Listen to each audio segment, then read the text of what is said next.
everyone, my name is Carla Vecino. Welcome to Design, Make and Play. Today in the interview, I have a fantastic entrepreneur and artist. His name is Andy Goliath.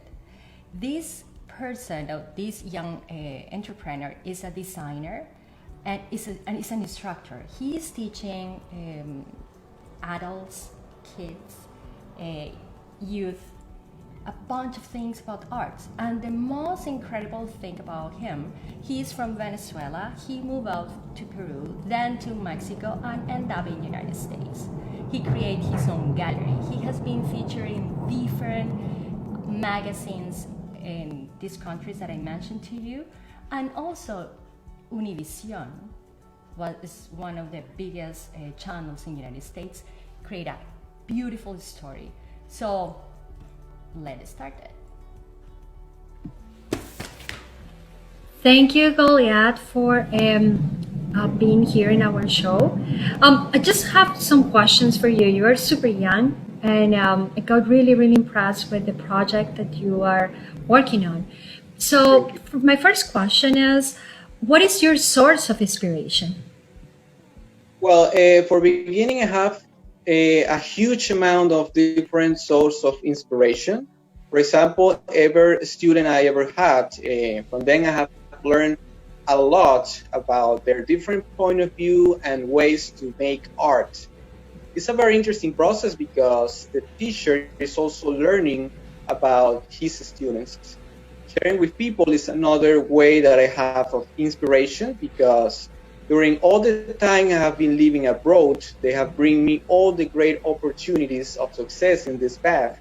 And I think they're the most important part of an entrepreneurship. My parents and family, with their advice and unconditional support all the time, have been a fundamental part and pillar for everything I have developed. Also, visiting a good museum or traveling are part of that inspiration. That comes for continuing working with different pieces of art. Without that inspiration, it's really difficult to sit down for a moment and still being creating. Of course. And how did you come up with the idea of open the Goliath Art Studio? Well, I have to be serious. It came as an idea from nowhere, like any other project. Yeah. The last teacher I had was a person who supported me so much. And he believed in my work when it was not very good at all. He inspired me to teach, to believe in other people and their talents. The way he supported me is the way that I support my students right now, that they are from other countries and I'm working on the online classes. With this, I was motivated to teach in a cultural center in my city. And 1 year after, I decided to move to a different space and open my own studio there in Venezuela. Oh, okay. Which city in Venezuela? Merida City. Oh, Merida. Super pretty.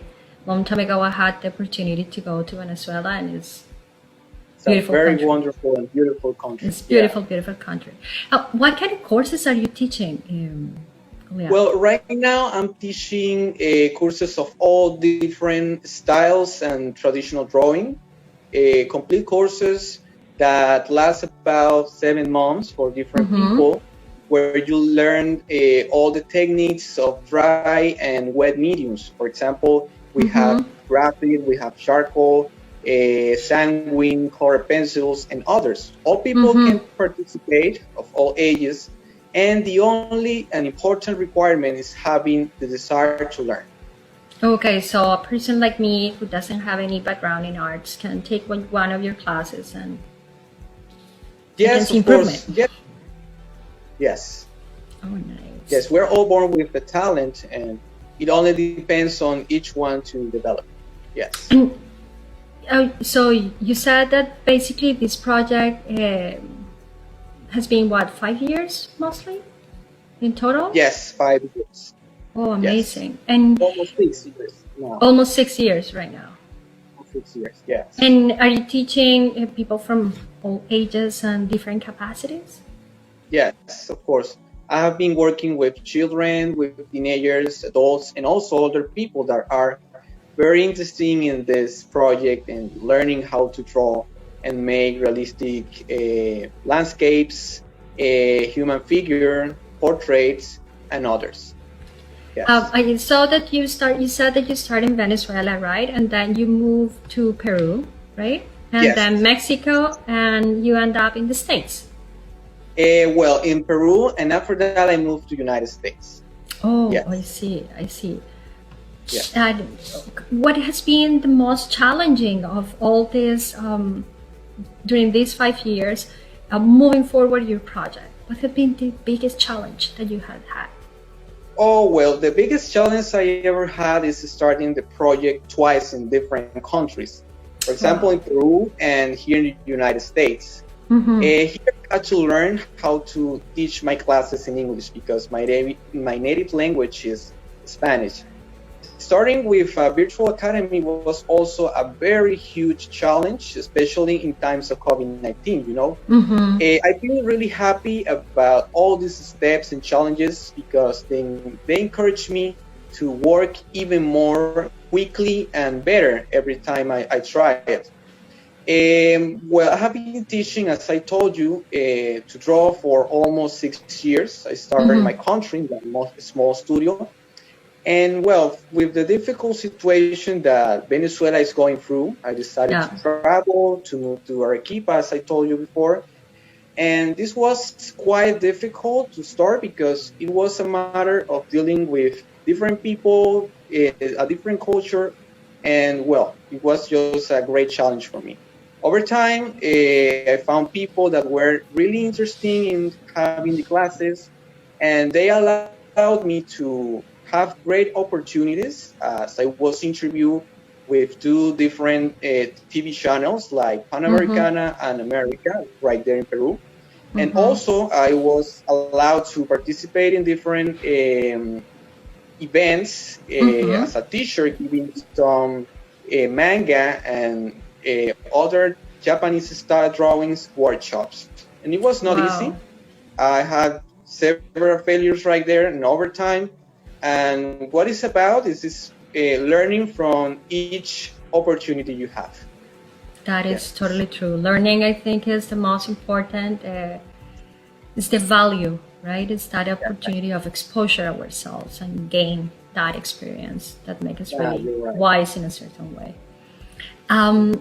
You have students from Mexico, Peru, Venezuela, and the States.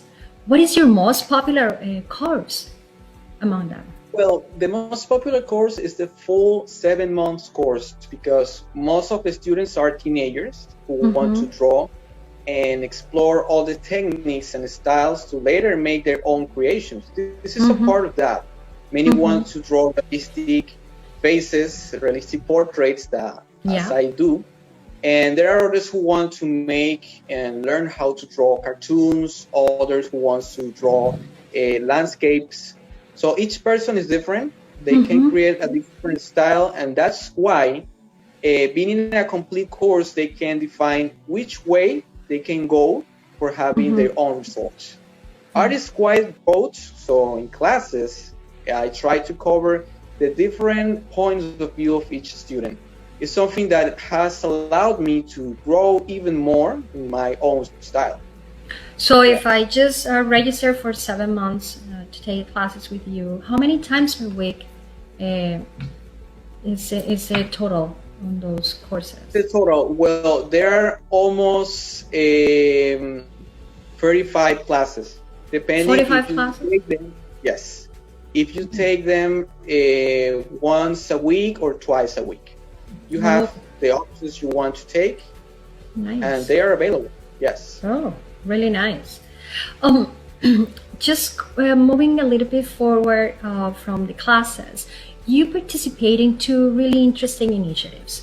One was Cuatro Gatos, or Four Cats, in Florida, and the other one was Drawing Ideas in Mexico with a finance institution in Mexico. So could you just share a little bit? What was your participation in those experiences? Did you have any Yeah, issues? well, both experiences were really well for me. For example, Tertulia Cuatro Gatos is a cultural group present in the libraries in the Orange and Osceola County here in the state of Florida.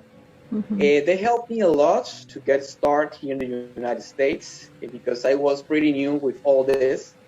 And they invited me to be part of the group and share my own creations in other places like the Mexican embassy here in Orlando, and Mm-hmm. also in the University of Central Florida.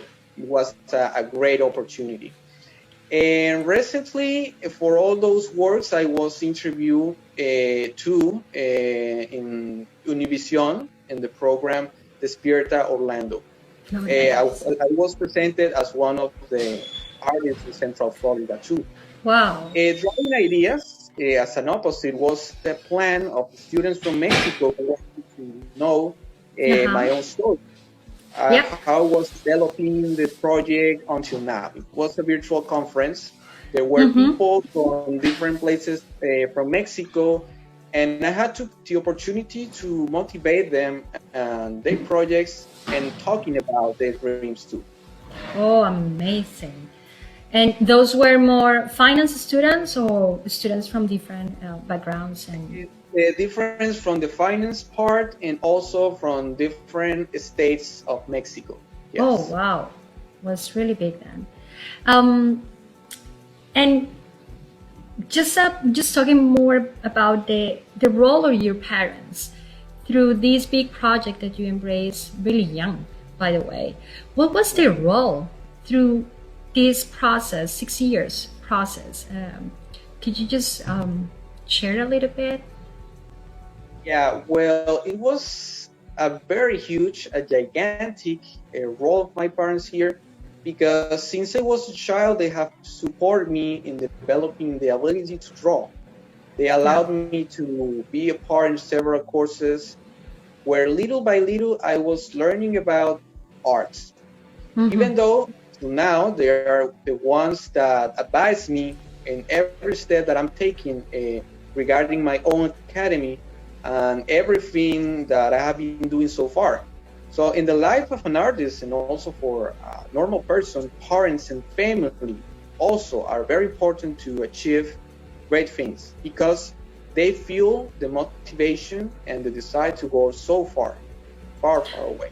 So, but what was that? How was that first approach? So you just come out with, "Hey, Dad," or "Hey, Mom, I just would like just to create these classes. I want to just start teaching." How was that first? Like everyone is thinking, okay, if I want to start a business, I have to make up a plan, right? Like how Yes. much costs this, and what kind of. So did they help you with all that planning, with all that budgeting, moving around countries? How was that experience? Because it's try just to persuade your parents to believe on your idea, right? Yeah. Well, from the beginning, they helped me a lot to go to the first courses I just took some years ago. And well, with the planning of the whole studio, the virtual academy, the classes that I've been teaching here in the United States and Peru, they were present right there. They were Wow. helping me a lot, encouraged me a lot to go so far, and also planning all the students that I have in the social medias and organizing all those ideas in just one big Nice. plan. Yes. Nice. Are they artists as well? And no, my parents are professionals. They are civil engineers. Oh, Yes. wow. Engineers. That's A amazing. different area, but they are all related because it's a plan. Yes. That's amazing. Here at San Making Lab and Design Make and Play, we believe like design is the first step and the make is just how we just transform that idea in reality and then we have fun. That is why it's Design Make and Play. And Yes. we believe like when we learn different paths, different concepts, we can just come out with amazing projects as you have done. Okay. Really interesting. Amazing. And now that we are closing because I think, yeah, we are, now it's time to, now they're making the signs that it's time to say goodbye. Could you just send us a message to all those young entrepreneurs that they have brilliant and amazing ideas? What is the best way to start with that? Okay, well, I can say them that never give up and always follow your dreams. We know that the road it can be very difficult at the beginning, and you are going to have failures. You are going to find them every time. So you have to get up, to stand up and continue moving forward. I have to face many people who told me that my art was really useless, and I just continue making my plans, and little by little, with the results I was showing, and that my ideas, my own ideas, work. So you have to believe in yourself, and if we have confidence in ourselves and everything we do, we can get where we want. Never give up. That's my advice. Okay, thank you very much for being here, Andy Goliath. Thank you so much. Hi everyone, I hope you enjoyed the interview with Andy. He's a young entrepreneur, so everyone who has an idea, as he said, can continue. It's just a little bit of organization, see the possibilities, find parent support in his case, as he mentioned. I think it's super valuable. So don't give up with your ideas, pursue them. It's really worth it. He is super young. I was really, really impressed, especially in the arts. Everyone believes like just because you have an idea related to arts, you cannot succeed. And he really showed us like it's just so easy. It's just a little bit of organization, have a clear objective, pursue your goals, and that's it. So just see you on Monday. We have more design, make and play, and just check our social media. Bye.